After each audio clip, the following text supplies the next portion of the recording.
What's up guys, and welcome back to another video. It is preview time for the All Blacks taking on Australia in the first game of the 2021 Bledisloe Cup. It is finally here. It's a tournament we all know and love. A passionate derby between two fantastic countries, fighting it out to see who the best is. Now Australia, technically you could say, on the upper hand after a cracking series win over France. New Zealand, tough game against Fiji, then dominant against Tonga at the first one, then tough game against Fiji. Another toughish one, but seemed to have more dominance over Fiji in the second test.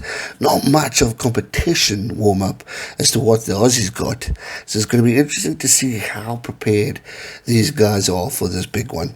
I think it's going to be a cracking game, and I think both teams are going to really put out the performances that they need to do in order to get the results that they want. You know, there's a lot on the line. You've got Dave Rennie as the Australian coach, who's going to want to continue this movement forward and show the improvements for Australia. You've got Ian Foster still getting question marks. Is he the right guy? Should it have been Scott Robertson? Should it have been someone else?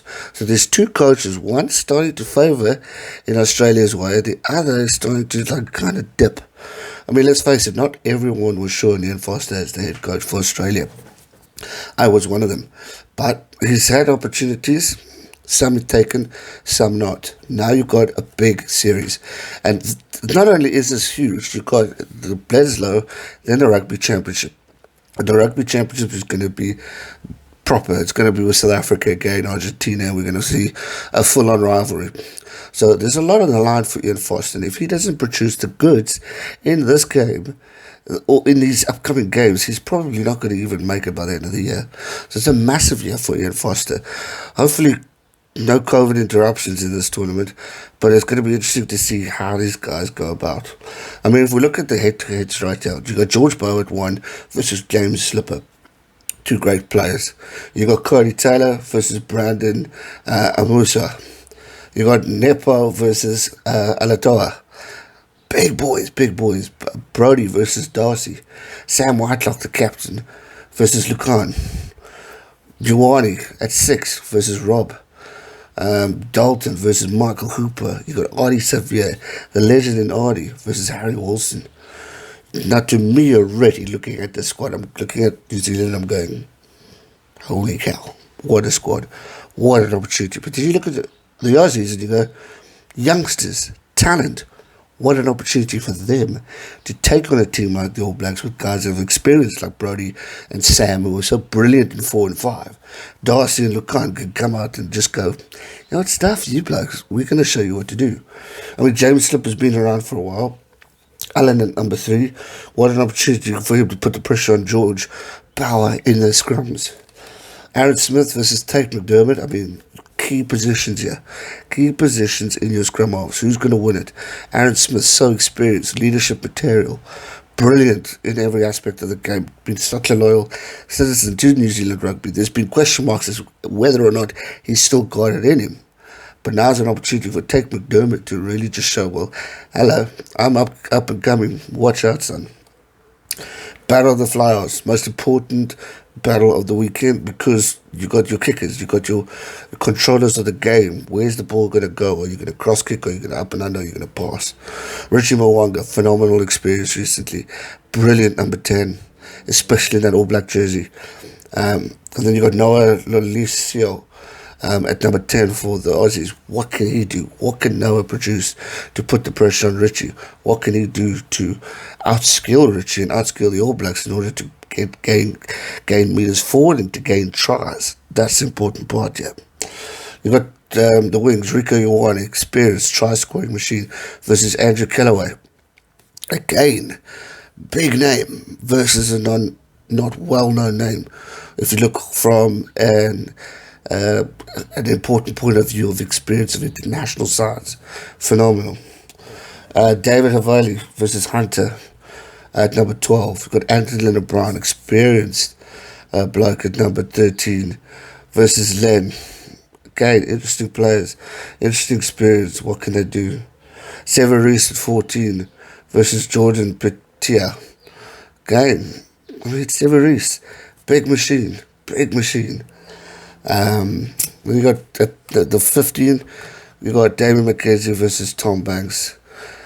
Again, just phenomenal experience within these squads. But I mean, when you look at the bench, I look at the All Blacks and I go, again, what the heck, yeah? What the heck, yeah? Because it's just ridiculous. Dane Coles, Big Cole, Angus, Scott Barrett.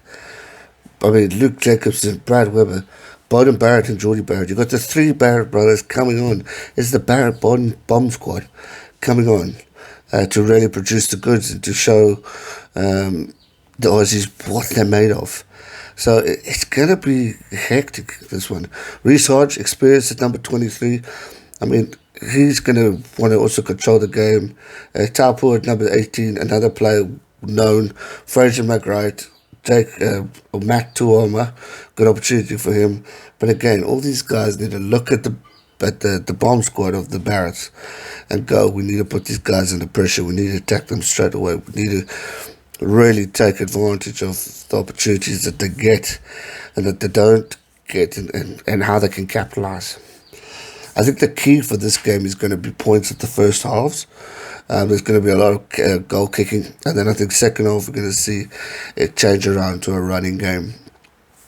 The moral of the story, I think, for any Bledisloe game is, can the Aussies keep up with the All Blacks' pace? Can they keep up with the energy of what the All Blacks can bring in the second half?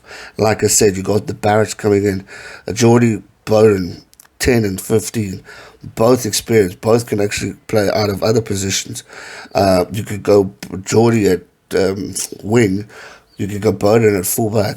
Again, but they're coming on fresh legs, fresh opportunity to really take on. Dan Coles, the big man at 16. I mean, he was scoring tries against Tonga the other day. I mean, what can he do? Such an aggressively talented player within that All Black squad. It's going to be interesting to see what he's going to produce in the squad. But as for Australia, you know, young team, but you've got experience. It's all about how the leadership of Michael Hooper can do it. Can he control these youngsters, keep them in line, keep them disciplined, and keep them motivated? If he can control all those factors going into this big test, then Australia's got every opportunity. Let's not forget, they've done it before. They can sure as hell do it again. Beating France, I think, amazing opportunity. So now they just need to capitalize and bring that energy with them and more.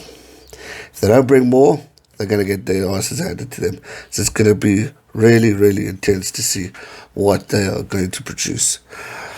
As a preview or prediction-wise, I think the All Blacks are going to come on fighting hard, probably get the first try. Then we're going to see kicking from both teams.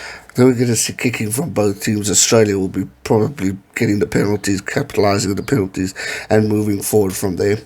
And then I think New Zealand will probably do the same.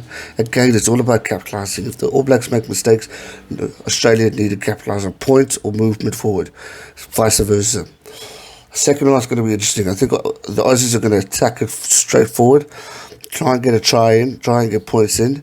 But then that second half, the last 20 minutes is All Blacks time. It's All Blacks movement going forward, and I feel they are going to be the team to just pretty much take over and dominate the Wallabies. I hope I'm wrong. I really want a tense encounter between these two phenomenal nations. I love watching them. I've watched these guys since I was a kid. I've woken up at 4 a.m. so many times as a kid to really witness phenomenal cracking rugby, and I can't wait to do the same tomorrow. Two brilliant nations, a historic Bledisloe Cup that could bring so much excitement and joy to everyone. We've just witnessed a dramatic political British and Irish Lions series. Now we can focus back to the south and watch some quality New Zealand and Australian rugby, competitive, intense, brilliant, and that's all I want to see. So I'm going to go New Zealand to win by 10, probably less, and should be an incredible game. I actually can't wait to see what happens. That's going to do it for today's video. Give it a thumbs up, subscribe if you're new, and I'll see you guys real soon for another one. Stay safe and never give up. Cheers.